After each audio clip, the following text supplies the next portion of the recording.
स्वागत है आप सभी को मेरे इस नए वीडियो में। मेरी वीडियो में आने के लिए धन्यवाद। जानिए एक अद्भुत भक्त की कहानी, ठाकुर जी की कथा है ये। और इंद्रेश महाराज जी बहुत ही अच्छी एक सुंदर सी कथा हमें बता रहे हैं। प्लीज़ इसे गौर से सुनिएगा और ये वीडियो अगर अच्छी लगे तो लाइक शेयर सब्सक्राइब करना मत भूलिएगा और बेल आइकन भी क्लिक कर लीजिएगा। बने रहिए इस वीडियो में। अगर नए हैं तो प्लीज़ चैनल को ज्वाइन कर लीजिएगा। दुनिया के लोगों को जप करना पड़ता है, तप करना पड़ता है, अनुष्ठान करने पड़ते हैं, कठोर नियम करने पड़ते हैं, साधना करनी पड़ती है, व्रत करने पड़ते हैं, तब जाकर के ठाकुर जी मिलते हैं। पर नरसिंह मेहता को भगवान ने कह रखा था, तुम केवल केदार राग गाना, हम आ जाएंगे। नरसिंह मेहता केदार राग गाते और ठाकुर जी प्रकट हो जाते।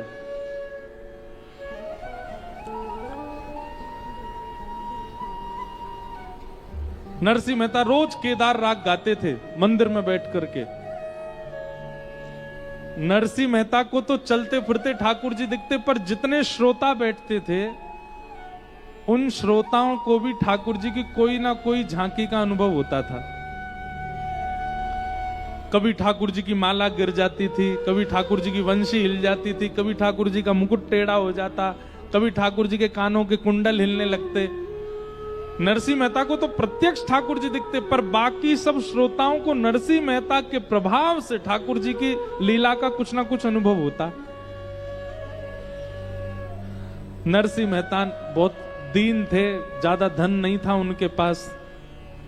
एक बार घर में कोई बहुत जरूरत थी तो किसी सेठ से उन्होंने पैसे उधार ले लिए। बहुत दिन तक लौटाए नहीं तो सेठ ने कहा, भाई पैसा दे दो। नरसिंह मेहता बोले, हम पे है नहीं, क्या करें? आप एक काम कीजिए, कुछ और ले जाइए धन के बदले। बोले, और कुछ भी तो तुम्हारे पास नहीं, ना तुम्हारे पास घर है, ना तुम्हारे पास कोई बैलगाड़ी है, ना तुम्हारे पास कोई व्यवस्था है, क्या लेके जाएं हम? तब सेठ जी के मुनीम जी बोले, सेठ जी, इसके पूरे नगर में ख्याति है कि जब ये मंदिर में जाता है दुनिया भर के राग गाता है, तब तक तो कोई बात नहीं, पर जैसे ये केदार राग गाता है ठाकुर जी की माला गिर जाती है। इसकी पूरे नगर में इसी बात से ख्याति है। इससे कहो अपना केदारा राग गिरवी रखे, जब तक हमारा कर्जा ना चुकाए तब तक केदार राग नहीं गाएगा। सेठ जी बोले, हाँ ये बढ़िया है भाई, सुनो, हमको केदारा राग गिरवी रखो, जब तक कर्जा नहीं चुकाओगे, केदार राग नहीं गाओगे तुम मंदिर में जाके। केदार राग कैसे है? नाचो बहुत गोपाल अब मैं, नाचो बहुत गोपाल, काम क्रोध को पहर चोलना, कंठ विषय की मां, नाचो बहुत गोपाल अब मैं, नाचो बहुत गोपाल। ये राग केदार। इतने भोले लोग हैं, हमको कई बार लगता है कि और ज्यादा खोल के समझाएं। इस पद को राग मत मान लेना। एक बार पंजाब में हमारी कथा चल रही थी, नहीं पंजाब में नहीं थी, पंजाब के लोगों ने कथा कराई थी कहीं और, तो हमने ये पद गाया, आंख बंद करके गाने लगा, नाचो बहुत गोपाल अब मैं। सूरदास जी कह रहे हैं, हे ठाकुर जी, मैं बहुत नाच लिया संसार में, कभी पत्नी के पीछे, बच्चों के पीछे, व्यवहार के पीछे, धन के पीछे, ख्याति के पीछे, ऐश्वर्य के, बहुत नाच लिया। अब मेरे इस नृत्य को बंद करो। पद का अर्थ ये है, आंख बंद करके मैं गा रहा था, नाचो बहुत गोपाल अब मैं। जैसे ही मैंने आंख खोल के देखी, सारे श्रोता नाच रहे थे। मैंने धीरे से पूछा, मैंने कहा, आप लोग, ये तो बहुत धीमी ताल में पद गा रहा हूं, आप नाच क्यों रहे हैं? अब महाराज जी तुसी कहते हो ना, नाचो बहुत गोपाल, तो असी अब मैं पंजाबी नहीं आती, हमने सोचा कि नाचना है इस पद में, इसलिए आप में जय हो। कितने भोले हो आप लोग। बहुत सीधे। तो राग केदार धुन को कहते हैं, जिस धुन में हमने गाया वो धुन राग केदार। तो ठाकुर जी नरसिंह मेहता राग केदार गाते थे। आज सेठ जी के यहां गिरवी रख दी, जब तक कर्जा नहीं लौटाऊंगा तब तक राग केदार नहीं गाऊंगा। नरसिंह मेहता बोले ठीक है भगवान, जब तक आपका कर्जा नहीं लौटाऊंगा राग केदार नहीं गाऊंगा। अब संभवतः आज ही के दिन मंदिर में कुछ परीक्षक आए हुए थे परीक्षा लेने के लिए नरसिंह मेहता की। उन्होंने कही, बोले कि ये राग केदार में कोई ताकत नहीं है, नरसिंह मेहता की भक्ति में कोई सामर्थ्य नहीं है। नरसिंह मेहता पतले सूत की माला पहना देता है ठाकुर जी को और भारी भारी उसमें फूल धर देता है और धीमी गांठ लगाता है। जैसे ही गाना शुरू करता है उसी समय माला टूट के गिर जाते, लोग ताली बजाने लगते हैं। आज मोटे सूत में माला पिरो के हम पहनाएंगे ठाकुर जी को, और आज गिरा के दिखाए।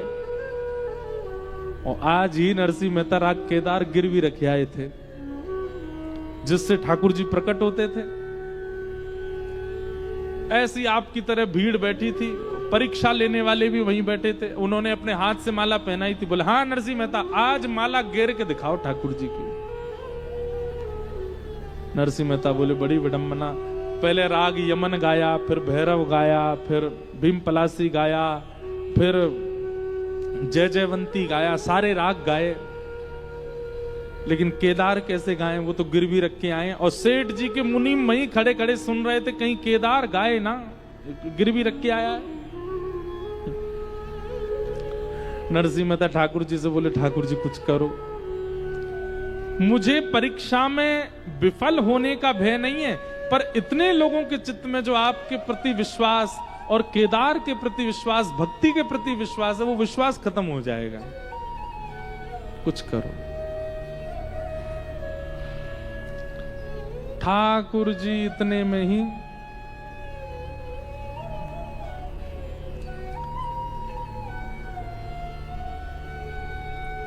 सेठ जी का रूप धारण किया,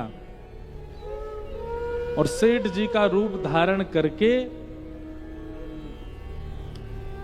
पहले तो नरसिंह मेहता का रूप धारण करके सेठ जी के यहां जितना कर्जा था वो सारा कर्जा दे दिया। सेठ जी बोले नरसिंह मेहता कहां से आ गया इतना धन? बोले वो मत पूछो, बस हमारा धन लो, हमारा राग केदार मुक्त करो। ठाकुर जी नरसिंह मेहता बन के गए, सारा धन दे दिया, सेठ जी से लिखवा दिया, राग केदार मुक्त हुआ, हस्ताक्षर कर दो, हस्ताक्षर कर दिए। और फिर सेठ जी का रूप धारण करके नरसिंह मेहता के घर गए और उनकी पत्नी को जाके बोले ये लो आपके पतिदेव ने कर्जा चुका दिया, उन्होंने राग केदार गिरवी रखा था, ये हमने उनका राग मुक्त कर दिया, उनको जाके बता दो। पत्नी दौड़ी दौड़ी गई। यहाँ पे महाराज परीक्षक जो थे वो गुस्सा कर रहे थे नरसिंह मेहता पे, पाखंडी इतने दिन से नाटक ढोंग करता है, ठाकुर जी के गले की माला गिर जाती तेरे राग से, आज क्यों नहीं गिर रही है? इतने में पत्नी दौड़ी दौड़ी आई और नरसिंह मेहता के सामने पर्ची धर दी। पर्ची में लिखा था राग केदार मुक्त हुआ और नीचे सेठ जी के हस्ताक्षर। तुरंत नरसिंह मेहता ने अपनी पेटी पकड़ी और जैसे ही राग केदार गाया, नाचो बहुत गोपाल अब मैं, दूसरा पद गाया, कौन सा? बहुत अनुग्रह कीनो हरि जी तुम, बहुत अनुग्रह कीनो। जैसे ही केदार गाना प्रारंभ किया, हजारों की तादाद में लोग बैठे थे, परीक्षक सामने बैठे थे, और ठाकुर जी की गले की माला अपने आप टूट करके नीचे गिर गई।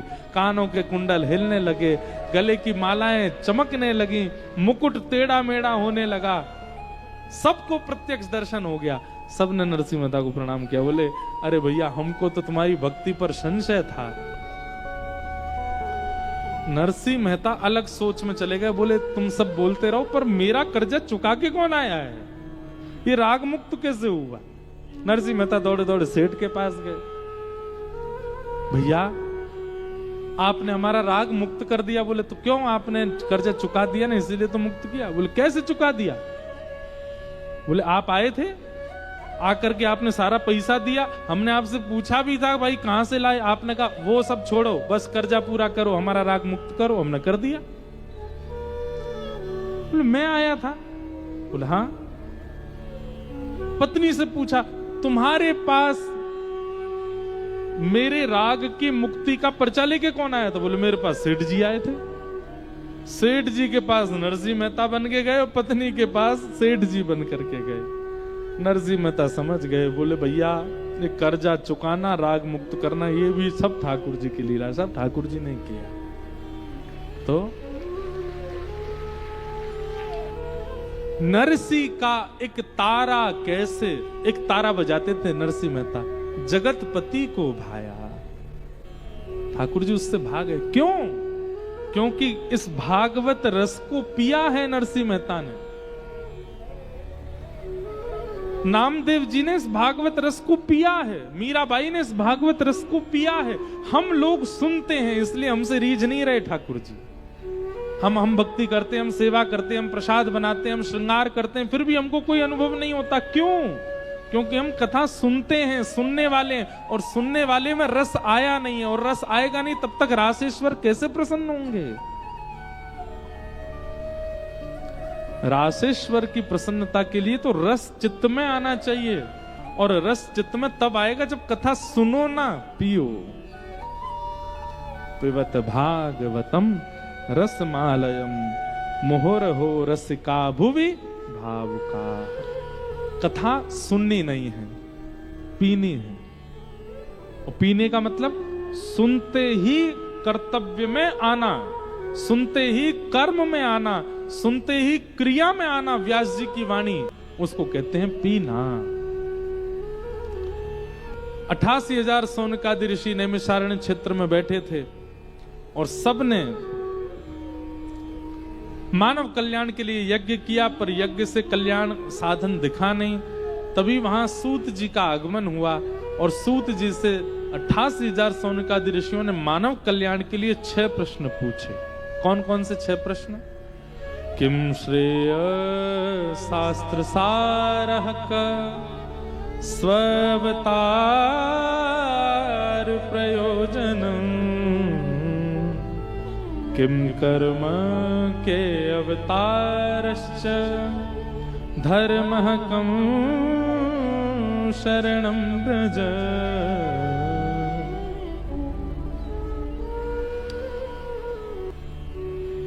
किम श्रेय, पहला प्रश्न क्या है? ठाकुर जी के अवतार का श्रेय किसको जाता है? भक्तों को कि राक्षसों को? ठाकुर जी किसके लिए आए थे? रावण के लिए आए कि सबरी के लिए आए? बताओ। ठाकुर जी जटायु, सबरी, हनुमान आदियों के लिए आए कि रावण को मारने के लिए आए थे? अभी तो यहां कथा में बैठे हो इसलिए सब लोग बोल देते हो हाँ सबरी के लिए आए, पर कहीं ना कहीं हमारा चित्त ये बात भी मानता है कि रावण के लिए ठाकुर जी आए थे। नहीं,